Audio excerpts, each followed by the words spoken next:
Halo, apa kabar? Saatnya Anda menyimak berita Sumatera Selatan bersama saya Rizka Dior. Sejumlah berita menarik akan kami sajikan untuk Anda. Dan berikut 3 berita utama hari ini. Seorang siswi kelas 1 SD Negeri 150 Kota Palembang mengaku dianiaya oleh gurunya hingga kedua matanya alami lebam. Seekor ular sepanjang 4,5 meter masuk dalam pembuang kamar mandi warga Palembang.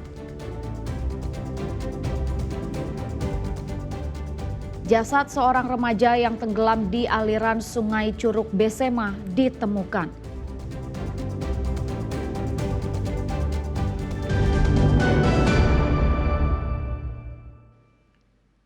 Ratusan warga unjuk rasa di kantor Bupati Ogan Ilir, warga Tanjung Batu menuntut agar lahan hak guna usaha milik warga yang dikuasai oleh sebuah perusahaan perkebunan karet dikembalikan secara utuh.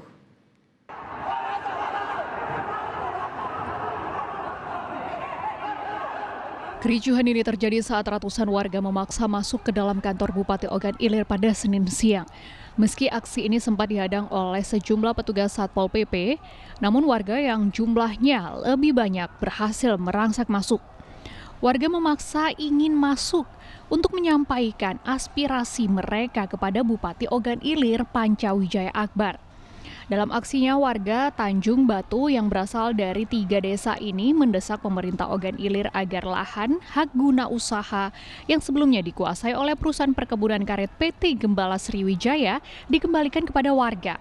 Pasalnya, lahan yang telah dikuasai selama 50 tahun itu telah berakhir masa hak guna usaha pada 30 Desember 2024 lalu. Warga pun menolak jika dilakukan perpanjangan karena keberadaan perusahaan tidak membuat mereka sejahtera. Itu sebenarnya tidak sengketa, Pak ya. Sebenarnya itu tidak sengketa, itu kan HGO itu pada waktu itu zaman sudah lama 50 tahun Pak, kita juga belum hadir kan, belum lahir. Nah itu ialah timbul HGO dalam hal itu dengan PT Gembala, Pak. PT Gembala itu pada waktu itu peternak sapi, Pak. Jadi PT Gembala menggunakan hak guna usaha ya? Hak guna usaha dengan masyarakat selama 50 tahun, terus berganti lagi. Langsung aspirasi yang selama ini masih abu-abu. Ya? Nah, jadi dengan demikian kita sama-sama agar ke depan masalah ini bisa. Diperkirakan luas lahan milik warga yang dikuasai PT Gembala Sriwijaya berjumlah lebih dari 3.300 hektar dengan rincian 2.000 hektar di Desa Tanjung Batu, 800 hektar di Desa Burai, dan 500 hektar di Desa Payakabung. Warga meminta lahan mereka dikembalikan secara utuh agar dapat dikelola masyarakat.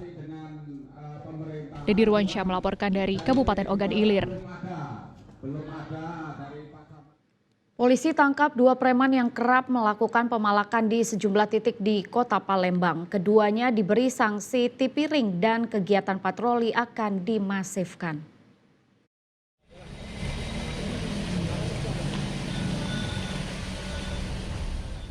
Dua pria ini mendapat perintah dari polisi jalan berjongkok masuk ke dalam kantor polisi. Mereka adalah 2 preman Muhammad Yani dan Franky.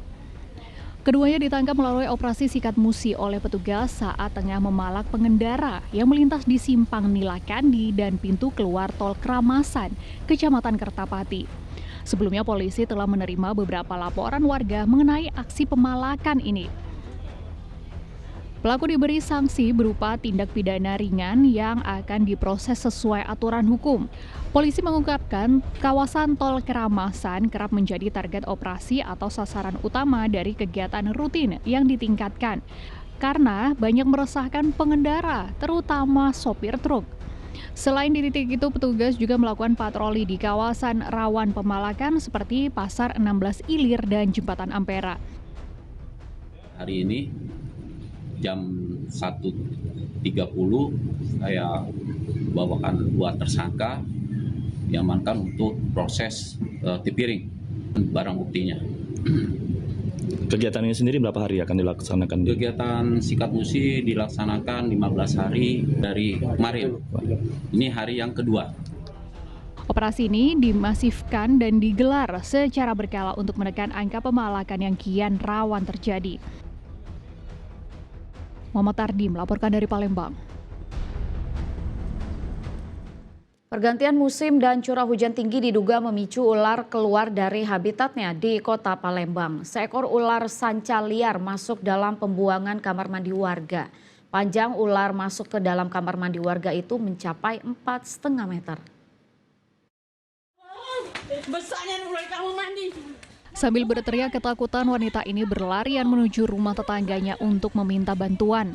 Ia ketakutan setelah melihat seekor ular sanca muncul di dalam kamar mandi rumahnya yang berada di Jalan Beringin, seberang Ulu 2 Palembang.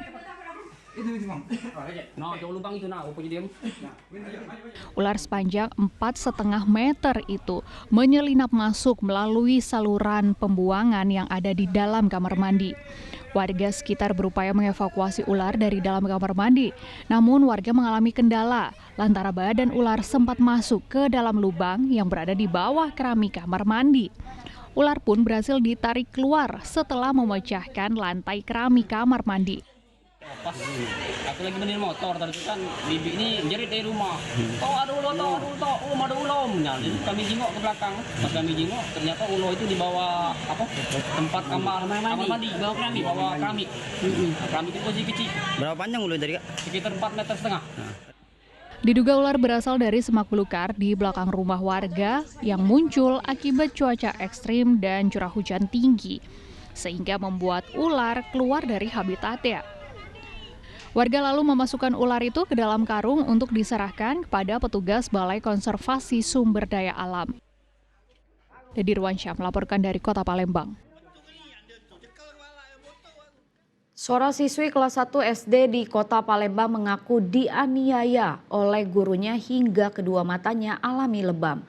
Korban trauma dan tak mau bersekolah. Orang tua korban melaporkan dugaan penganiayaan ini ke polisi.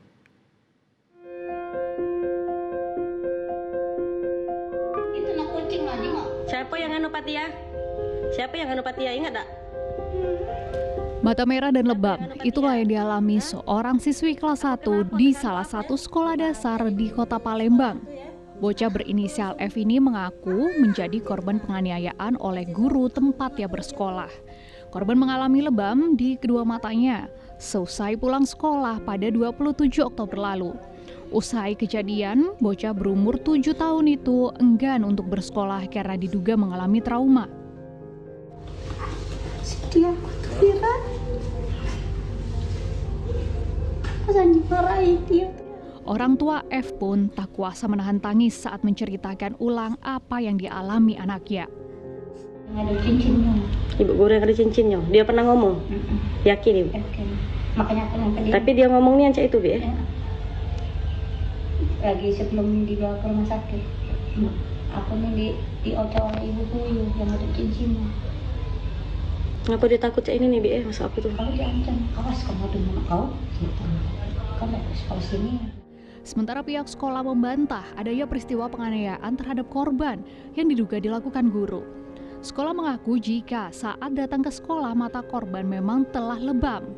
Sekolah juga telah melakukan klarifikasi terhadap seluruh guru termasuk teman-teman korban. Tidak ada sama sekali kejadian yang seperti diberitakan di media sosial itu. Jadi anak itu pada hari Senin itu datang, memang ada guru yang lihat sudah merah di matanya. Orang tua F didampingi petugas perlindungan perempuan dan anak Kota Palembang telah membawa F ke Rumah Sakit Umum Daerah Palembang Bari untuk menjalani pemeriksaan medis pada Senin siang. Untuk penyebabnya juga kita masih menunggu hasil dari pemeriksaan kesehatan dan juga visum dari Rumah Sakit Bayangkara. Atas kejadian ini, korban mengalami trauma mendalam dan kerap ketakutan untuk pergi ke sekolah. Belum diketahui pasti siapa yang menyebabkan kedua bola mata korban ini terluka. Untuk mengungkap adanya dugaan kekerasan dialami korban, pihak keluarga telah melaporkan kasus ini pada pihak kepolisian. Dedy Ruansyah dan Muhammad Ardi melaporkan dari Kota Palembang.